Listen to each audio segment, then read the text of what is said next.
अभी पैसों की बहुत जरूरत है। अगर रमा कहीं से कोई इंतजाम हो सके तो कुछ पैसों का इंतजाम करके भेज दो रमा, वरना मेरी पूरी मेहनत, मेरी सारी पढ़ाई बेकार चली जाएगी रमा। मैं विदेश में हूं, किसी से मांग नहीं सकता यहाँ। तो जो रमा अभी थोड़ी देर पहले ये सोच रही थी कि साहब का पत्र आया, मुस्कुरा रही थी, और जैसे जैसे पत्र पढ़ा गया रमा की आंखों से आंसू गिरने लगे। तो ऐसा क्या हुआ कि हंसने वाली रमा रोने लगी? पता है क्यों रोने लगी माता रमाबाई? रमा की एक नजर बीमार बेटी पर जाती है और दूसरी नजर बाबा साहब के पत्र पर जाती है, और ये सोच करके रमा रोने लगती है कि कैसी घड़ी आई है आज। मैंने मेहनत मजदूरी करके अपनी बेटी के इलाज के लिए पैसे जोड़े हैं, लेकिन इधर साहब का पत्र आ गया, वो पढ़ाई के लिए पैसे मांग रहे हैं। अब मैं क्या करूं? मैं ये पैसे अपने पति की पढ़ाई में लगा दूं, उनको भेज दूं कि बीमार बेटी का इलाज करवाऊं? रमा सोचती है अगर ये पैसे मैंने अपनी बेटी के इलाज में लगा दिए तो मेरी बेटी तो बच जाएगी, लेकिन मेरे साहब की पढ़ाई बेकार चली जाएगी। और यदि ये पैसे मैंने अपने साहब की पढ़ाई में लगा दिए तो मेरे साहब की पढ़ाई तो हो जाएगी, लेकिन मेरी बेटी मर जाएगी। कोई तो मुझे बताओ मैं क्या करूं अब? आप बताओ, कोई माँ जब उसके सामने घड़ी आएगी तो क्या करेगी कोई माँ? मेरा ऐसा मानना है हर माँ पहले अपनी औलाद ही बचाएगी, लेकिन रमा ने ऐसा नहीं किया। सारे पैसे इकट्ठे किए और अपने पति को भेजने का मन बना लिया, ये सोच करके कि अगर आज मेरी बेटी इंदु को इलाज नहीं मिला तो केवल आज एक ही बेटी मरेगी और वो बेटी होगी मेरी इंदु। लेकिन अगर मेरे साहब की पढ़ाई रुक गई तो भारत में कितनी बेटियां मर जाएंगी इसका कोई अंदाजा नहीं लगा पाएगा। तो एक बेटी के पीछे करोड़ों बेटियों को मैं मरने नहीं दूंगी। और रमा ने सारे पैसे बाबा साहब को पढ़ाई के लिए भेज दिए, और बेटी का जब इलाज नहीं हो पाया तो घर के आंगन में बाबा साहब की बेटी इंदु ने दम तोड़ दिया। तब समाज के लोगों से मेरा कहना है, बताओ क्या तुम्हारी खुशियों के लिए, तुम्हारी उन्नति तरक्की के लिए, तुम्हारी औलादों की सुरक्षा के लिए भला कोई अपनी औलाद कुर्बान करता है क्या? लेकिन धन्य है वो माँ जिसने अपनी औलाद कुर्बान की और तुम्हारी बेटियों को आज जिंदगी मिल गई।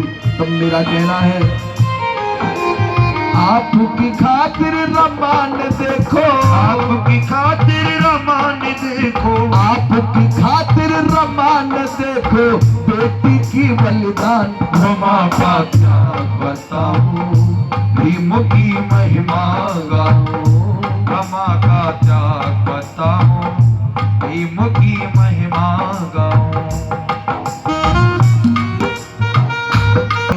तो बेटी नहीं मिली थी, जब भीम लौट कर आए तो बेटी नहीं मिली थी। नौकरी का मिला संदेशा ये सोच के रमा हंसी थी, नौकरी का मिला संदेशा ये सोच के रमा हंसी थी। आप लोगों को बताना चाहता हूँ, ध्यान से सुनना इस बात को। बाबा साहब जब लौट करके आए तो परम पूज्य बाबा साहब अम्बेडकर को बेटी तो नहीं मिली मेरी माताओं बहनों सज्जनों, लेकिन बेटी तो नहीं मिली लेकिन नौकरी मिली मेरे भाइयों, नौकरी मिली। तो रमाबाई ये सोच करके खुश हो जाती है कि मेरे साहब नौकरी करेंगे तो अच्छा भोजन मिलेगा खाने को, अच्छे कपड़े मिलेंगे पहनने को, मैं अपने 3 बच्चों का दुख भूल जाऊंगी। तो बाबा साहब डॉक्टर अम्बेडकर जी, आप लोगों को बताना चाहता हूं, नौकरी करने के लिए गए कहां? गुजरात के वडोदरा में बाबा साहेब डॉक्टर अंबेडकर जी नौकरी करने के लिए गए। जब बाबा साहब अंबेडकर गुजरात के वडोदरा में नौकरी करने के लिए गए तो बाबा साहब अंबेडकर रहने के लिए किराए का कमरा तलाश करते हैं। सब लोग देते तो हैं लेकिन ये पूछते कि कौन जाति के हो।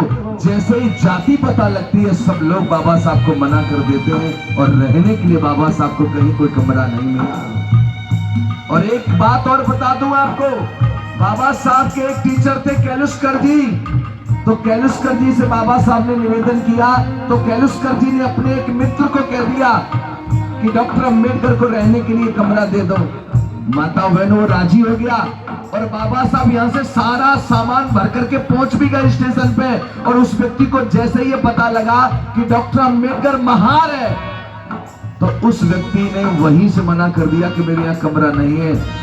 ये बाबा साहब के साथ में हुआ। लेकिन तब बाबा साहब पारसियों की धर्मशाला में रुके और वहीं से नौकरी करने के लिए पहले दिन दफ्तर गए। तो दफ्तर वालों को जब ये बात पता लगी कि कोई महार डॉक्टर अंबेडकर नाम का व्यक्ति अफसर बन करके आया है तो बाबा साहब की कुर्सी मेज कोने में पटक दी गई। बाबा साहब जब आए तो खुद बाबा साहब ने अपने हाथों से ही अपनी कुर्सी और चेयर लगाई। पूरे दिन बैठे रहे बाबा साहब। एक गिलास का पानी चपरासी लेकर नहीं आया और एक चपरासी आया भी फाइल लेकर के सिग्नेचर करवाने के लिए तो कमरे के अंदर नहीं घुसा। जाति के कारण फाइल फेंक करके बाबा साहब को देता।